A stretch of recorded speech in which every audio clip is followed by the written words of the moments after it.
दोस्तों, यह आप सीधी तस्वीरें देख रहे हैं लव इंडिया न्यूज पर। जी हां, आपको बता दें कि त्योहारी सीजन पर मिलावटी खाद्य पदार्थों बेचने वालों पर होगी सख्त कार्रवाई। उपायुक्त डॉक्टर शून्य मनोज कुमार। जिला प्रशासन की मिलावटखोरों पर पैनी नजर। संबंधित विभाग द्वारा की जा रही लगातार चेकिंग। अतिक्रमण मुक्त बाजारों में ज्यादा व्यापार की उम्मीद, इसलिए सभी दुकानदार करें जिला प्रशासन का सहयोग। उपायुक्त डॉक्टर शून्य मनोज कुमार ने जिलावासियों को प्रदूषण मुक्त दिवाली मनाने का किया आह्वान। त्योहारी सीजन को लेकर उपायुक्त डॉक्टर शून्य मनोज कुमार ने लघु सचिवालय में पत्रकार वार्ता को किया संबोधित। सोनीपत 29 अक्टूबर। उपायुक्त डॉक्टर शून्य मनोज कुमार ने लोगों के स्वास्थ्य का ध्यान रखते हुए जिलावासियों का आह्वान किया कि त्योहारी सीजन के चलते हुए मिलावटी व नकली खाद्य पदार्थों, विशेषकर मिलावटी मिठाइयों से सावधान रहें। उन्होंने कहा कि मिलावटी व नकली खाद्य पदार्थ सेहत व स्वास्थ्य पर बुरा असर डालते हैं। आमजन को इसके प्रति सजग एवं सतर्क रहने की जरूरत है। उन्होंने कहा कि प्रशासन की मिलावटखोरों पर पैनी नजर है। इसके लिए संबंधित विभाग लगातार छापेमारी कर मिठाई की दुकानों की चेकिंग कर रहे हैं। उन्होंने कहा कि अगर कोई दुकानदार मिठाई में मिलावट करते हुए पाया गया तो उसके खिलाफ सख्त कार्यवाही की जाएगी, क्योंकि लोगों के स्वास्थ्य को लेकर किसी बात का समझौता नहीं किया जा सकता। त्योहारी सीजन को लेकर उपायुक्त डॉक्टर शून्य मनोज कुमार की अध्यक्षता में मंगलवार को लघु सचिवालय में पत्रकार वार्ता का आयोजन किया गया। पत्रकार वार्ता में उपायुक्त ने उपस्थित पत्रकारों को दिवाली की शुभकामनाएं देते हुए कहा कि यह त्योहार आपके और आपके परिवार के लिए ढेर सारी खुशियां लेकर आए। उन्होंने कहा कि अतिक्रमण मुक्त बाजारों में ज्यादा व्यापार की उम्मीद है, इसलिए सभी दुकानदार जिला प्रशासन का सहयोग करें और अपने सामान को दुकान के सामने रोड पर रखने की बजाय दुकान के अंदर ही रखें, ताकि रोड से आने जाने वाले लोगों को किसी प्रकार की परेशानी न हो और जाम की स्थिति उत्पन्न न हो। उन्होंने कहा कि जो भी दुकानदार अपने सामान को रोड पर रखे मिला तो उसके सामान को जब्त कर उसके खिलाफ सख्त कार्यवाही की जाएगी। उपायुक्त डॉक्टर शून्य मनोज कुमार ने जिलावासियों का आह्वान किया कि वे इस बार प्रदूषण मुक्त दिवाली मनाएं और स्वयं भी पटाखों का प्रयोग न करें और दूसरे लोगों को भी इसके लिए प्रेरित करें। उन्होंने कहा कि दिवाली पर अगर हम पटाखों का प्रयोग करते हैं तो इससे हमारे पैसों की भी बर्बादी होती है और हमारा वातावरण भी प्रदूषित होता है। उन्होंने कहा कि लोगों के स्वास्थ्य की सुरक्षा व वायु गुणवत्ता को बरकरार रखने के लिए जिला में बेरियम साल्ट वाले पटाखों के उत्पादन, बिक्री व पटाखे बजाने पर पाबंदी रहेगी। उन्होंने कहा कि संबंधित विभागों द्वारा सूचना मिलने पर लगातार छापेमारी की जा रही है। अगर किसी व्यक्ति के पास पटाखों का स्टॉक पाया गया तो उसके खिलाफ सख्त कार्यवाही की जाएगी। उपायुक्त ने कहा कि जिला में लोकसभा और विधानसभा शांतिपूर्ण संपन्न करवाए गए, जिसमें जिला के पत्रकारों का भी विशेष योगदान रहा। उन्होंने लोगों को मतदान करने के लिए लगातार जागरूक करने का कार्य किया। उन्होंने कहा कि आचार संहिता को लेकर जिला में होने वाले विकास कार्यों को अब तेजी से पूरा किया जाएगा। उन्होंने कहा कि जिला प्रशासन की प्राथमिकता है कि लोगों को सभी मूलभूत सुविधाएं मुहैया करवाई जाए, ताकि लोगों को किसी प्रकार की परेशानी न हो। इस अवसर पर एसडीएम अमित कुमार, नगराधीश रेणुका नांदल, बीआरओ हरिओम अत्री, डीडीपीओ जितेंद्र कुमार, डीआईपीआरओ राकेश गौतम सहित विभिन्न संस्थानों के पत्रकार बंधु मौजूद रहे। आगे बढ़ा शनि मंदिर पे एक बार तो उनका पंप चला, तब शुरू वाले दिन दिक्कत रही थी क्योंकि उसमें सारे में कचरा फंस गया। समाधान क्या हो? समाधान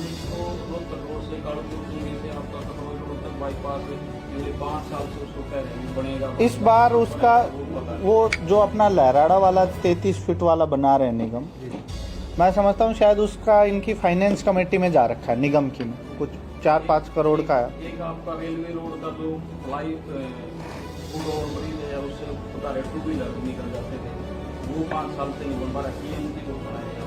ये मेरी नॉलेज में नहीं है कि फुट ओवर ब्रिज वाला नहीं, वो सीएम अनाउंसमेंट कभी सामने भी नहीं आई।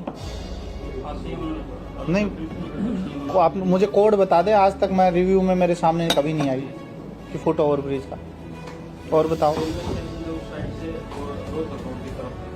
और बताओ। हाँ, ये मतलब कोई लगाम नहीं लग रही इस पर, बार बार वो करते हैं, उनको ले जाते हैं, फिर अगले दिन लगता है, अगले दिन दूसरी कॉलोनी वो ही मिलते हैं। ये पता नहीं गौशाला में ले जाते हैं। ये समस्या है। अभी कमिश्नर साहब कल भी कह रहे थे कि इसकी हम एक मीटिंग करके, और जो बाहर वाली गौशालाएं हैं, निगम भी एक अपने स्तर पर गौशाला चलाए और जो बाकी गौशाला उनमें भी कहीं 150 पशु शिफ्ट करने की कोशिश कर रहे हैं। ये एक ऐसा इशू है जिस पे निरंतर मतलब हमें वो करने की ज़रूरत है। अभी माननीय मुख्यमंत्री जी ने जब सरकार बनने के बाद दोबारा मीटिंग की है तो आवारा पशुओं पे सबसे पहले इसी पे चर्चा हुई। अब कमिश्नर उसकी एक तैयार कर रहे हैं, किस हद तक सक्सेसफुल हो पाएगा, कैसे इम्प्लीमेंट हो पाएगा, वो फिर एक बार हमें समय में देखना पड़ेगा। ये समस्या मैं एक्सेप्ट कर रहा हूँ। आवारा पशु, आवारा कुत्ते और मतलब आवारा बंदर इन द सेंस, ये 3 समस्याएं हैं। इनका हम कैसे समाधान कर पाएंगे, कितना हो पाएगा, वो फिर एक बार बैठ के और निगम के साथ उनके क्या फाइनेंशियल वो हैं उसी से कर पाएंगे। इस तरह की बातें जो हैं डीसी साहब पहले भी सामने आई हैं। पहले भी जो सीएम रहे हैं उन्होंने भी अनाउंस इस तरह के किए थे गाय की हम रक्षा कर पाएंगे। लेकिन सब ये है लेकिन डीसी साहब सच ये है जिसको गौशाला में प्रशासन ने जिस गाय को गौशाला में भेज दिया है, नंदी को भेज दिया, उसको एक टैग लग गया। वो जब उस गौशाला से टैग लगी हुई गायें जो रोड पे आ जाती है तो उन गौशाला के खिलाफ कार्रवाई करने की जरूरत है। वो क्यों निकलने देते जब एक प्रशासन कितनी बार उसी वही गाय है वही। देखो, अगर मैं मतलब इस चीज को ऐसे समअप करना चाहूंगा कि अगर इतनी आसान चीज होती तो ऐसा नहीं है कि इसका समाधान नहीं हुआ होता। एक दिल्ली का उसका खर्चा है, वो कहीं ना कहीं से उसकी भरपाई हो, गौशालाएं तभी चल पाए। और वो जहाँ तक कोशिश है, मैं समझता हूँ शायद पूरे जिले में 25-30 हज़ार पशु गौशालाओं ने रखे हुए हैं। तो मतलब ऐसा भी नहीं कह सकते कि गौशालाएं काम नहीं करती। अब वो किस हद तक, कितने बाहर हैं, कितने अंदर हैं और कैसे मैनेज हो रहे हैं, उस तरीके पे काफ़ी सारा डिपेंड करता है। पर ये लंबा मुद्दा है। मतलब हम ये कोशिश करेंगे कि जितनों को शहर से हटा पाए वो हटाए। कुछ लोगों से तो हमारी बात हो गई थी कि एक जो स्वतंत्र, निष्पक्ष और ऐसा चुनाव हुआ है उसमें आप लोगों की भी बड़ी भूमिका रही है। 2-3 न्यूज़पेपर ने तो कैटेगोरिकली काफ़ी एफर्ट्स भी किए हैं, मीडिया ने भी, इलेक्ट्रॉनिक मीडिया ने भी एफर्ट्स किए कि वोटिंग परसेंटेज बढ़े। और वो मैं समझता हूँ कि उसका कहीं ना कहीं असर भी रहा है। चाहे 10 लोगों पे असर पड़े, चाहे 100 लोगों पे असर पड़े, चाहे 1000 लोगों पे असर, लेकिन प्रयास हुए, सिंसियर एफर्ट्स हुए। कुछ लोगों ने रिसर्च करके अच्छा लिखा और एक पॉजिटिव वे में लोगों को जो इन्फॉर्मेशन थी वो आप सब लोगों ने प्रस्तुत की। वो उस सब के लिए मैं तहे दिल से शुक्रिया, आभार प्रकट करता हूं, क्योंकि जिला निर्वाचन अधिकारी होने के नाते आप सबकी जो खबरें रहती है उस पे भारत सरकार के निर्वाचन आयोग की भी, स्टेट सीईओ की भी, सबकी नज़रें रहती है। जो भी रिपोर्टिंग रहती है वो एक उसका रेस्पॉन्सिव तरीके से हमसे भी पूछा जाता है। कंस्ट्रक्टिव सी रिपोर्टिंग रही, उस सब के लिए मैं सबका तहे दिल से आभार प्रकट करता हूँ। दूसरा, जो अब त्योहारों के इश्यूज हैं वो 2 तरीके के हैं। एक सेलिब्रेशन का टाइम है, लेकिन उसमें हम सबको कुछ नियमों में बंद कर और कुछ चीज़ों को मैं समझता हूं कि एनफोर्स करना कष्टदायी हो जाता है। आप सब ने बहुत पॉजिटिव तरीके से पहले बात को उठाया। जो सबसे बड़ी बात है वो है अतिक्रमण। हम ये भी नहीं चाहते कि जो लोग त्योहारी सीजन में अपना व्यापार या जो भी चीज़ है, या बहुत सारे हमारे छोटे रेहड़ी फड़ी वाले हैं, उनका भी एक मतलब इनकम हो जाए। लेकिन उसके साथ साथ एक दूसरी चीज़ भी सबसे ज़रूरी है कि जो बाज़ार की व्यवस्था है, पैदल चलने वाले की व्यवस्था है, जो वाहनों की व्यवस्था है, उस सब के लिए भी गुंजाइश बची रहे। अगर इस टाइम पे कोई भी पुलिस जाती है, नगर निगम वाले जाते हैं, तो सबसे पहले शिकायत का केंद्र बनती है और फिर एक उसमें ये शुरू हो जाता है कि जी इनका दूसरा उद्देश्य है। मैं ये भी नहीं कहता कि हमेशा वो एक निष्पक्ष तरीके की कार्रवाई होती है, लेकिन जहाँ से भी कार्रवाई शुरू होती है वहीं से शिकायतें शुरू हो जाती हैं।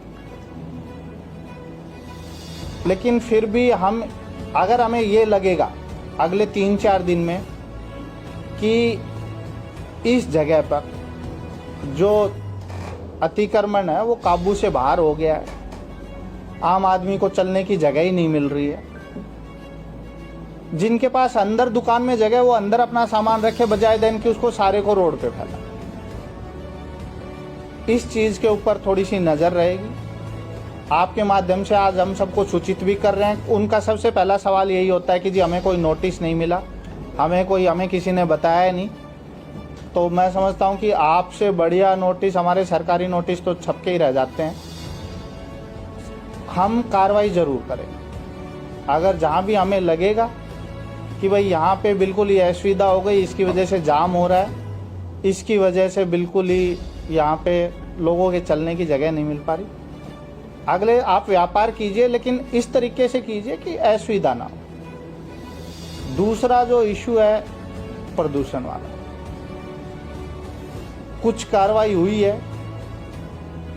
मैं समझता हूं कि जो कार्रवाई हुई है वो अभी तक एक छोटा कदम है जहां तक हमें जाना है, चाहे वो पटाखों के मामले में हो, चाहे वो कचरा जलाने के मामले में हो। पराली के मामले में हमारी काफ़ी एक्टिविटीज़ हुई है, चाहे वो आईईसी एक्टिविटीज़ हो, चाहे वो उनका कंट्रोल करने की बात हो, चाहे रेगुलेट करने की बात। इन दोनों चीज़ों पे भी, क्योंकि अब AQI रोज़ाना की 250, 300, 350 तक भी जा रहा है, और अगर त्यौहार के सीज़न में इस तरीके से ना हो पाए कि हम बिल्कुल ही 1 तारीख को सांस लेने की हालत में, उसमें भी कार्रवाई सुनिश्चित की जाएगी। कितने लोगों पे होगी उसका नंबर अभी डिसाइड किया, हम टारगेटेड मोड में नहीं है, लेकिन निश्चित रूप से कार्रवाई की जाएगी। ये शॉर्ट टर्म और जो त्योहारों से रिलेटेड मुद्दे थे उसकी मैंने आपको बताया।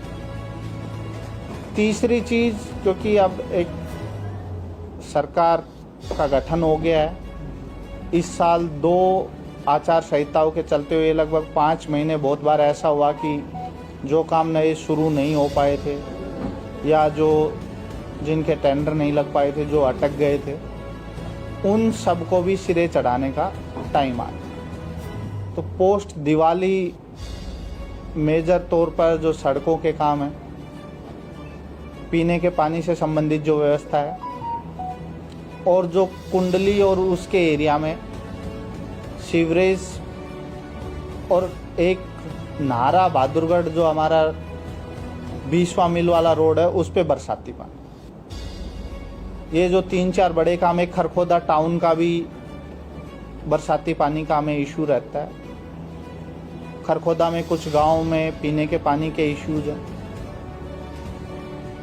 जो शहर की ड्रेन का बचा हुआ काम है, नेशनल हाईवे अब हम समझ रहे हैं कि बाईपास भी कंप्लीट हो जाना चाहिए। तो ये जो इस तरीके के काम है, इन सब पे भी संबंधित विभागों के दिवाली के बाद हम इस सब को सिरे चढ़ाने का काम शुरू कर देंगे, और मैं उम्मीद करता हूं कि समयबद्ध तरीके से ये पूरा हो जाए। उसके अतिरिक्त जो बाकी सारे एरिया का पानी पंप आउट करके निकालना पड़ता है। जो है मेरे लिए भी ये बता पाना मुश्किल है कि भाई ये 11, 20, 21 है या 15, 50 है या PR है। अगर कोई स्पेसिफिक इशू है और आपको लग रहा है कहीं बदमाशी करने की कोशिश है, तो आप मुझे लिखित में दे दो, हम सैंपलिंग करा देंगे कि मतलब जहाँ भी ये इशू है कि पर्टिकुलर बदमाशी की कोशिश है, तो वो आप हमें बता दो। उसको चेयरमैन संजय वर्मा ने कोई बताया, किसान भी इकट्ठे थे, और आप मेरे को बता दो, मैं मार्केट DFSC को कह के कि पर्टिकुलर ये आड़ती है या ये दुकान है या ये परचेजर है या ये मंडी है, वो आप लिख के बता दोगे, सैंपलिंग करा देंगे, आपके सामने करा देंगे कि भाई ये है ओरिजिनल। तो देखो, जो आदमी जाए जो उसकी मदद की जाए, लेकिन अगर कोई गड़बड़ी करने की कोशिश कर रहा है तो फिर उसमें हम सहभागी ना बने। सबसे पहले तो मैं धन्यवाद करना चाहता हूँ